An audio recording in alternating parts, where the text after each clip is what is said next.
ওনারা তো ওনাদের ধান্দা নিয়ে ব্যস্ত আছে এখন। আর কি বলবো বলেন, ওনারা ওনাদের নিজে নিজে চিন্তা করতেছে, দেশের জনগণ চিন্তা করতেছে না। শহরে কিভাবে মানুষ বাঁচবে, কিভাবে চলাফেরা করবে, এই চিন্তা করতেছে না। সাঁতার কাটে আসতে হয়, দেখেন না, সাঁতার কাটে আসতে হয় না, জলাবদ্ধতা তো কোনো সুফল দেখতেছি না। অলরেডি এটা তো জনদুর্ভোগ তৈরি হয়ে যাচ্ছে। মানুষ তো কষ্ট করতেছে অলরেডি। মাত্র বৃষ্টি শুরু হচ্ছে, এখনো যদি মানুষ এইভাবে কষ্ট শুরু করে তাহলে পরবর্তীতে কি হবে সেটা তো বুঝতেছি না। কি ভালো লাগার বিষয়, এই যে রিস্ক নিয়ে জব করে বাসায় যাচ্ছে, এটা কি একটা ভালো লাগার বিষয়?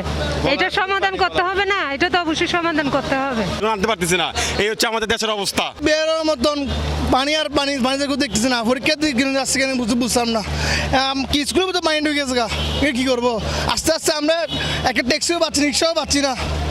রিক্সার দাম টাকা বেশি নিচ্ছে, না পাতে হাঁটে হাঁটে চলে আসছি। আমরা আশা করি ইনশাল্লাহ 15 মের পরের থেকে জনগণ মুক্তি পাবে ইনশাল্লাহ। এটা হিজা খালের কাজ চলমান।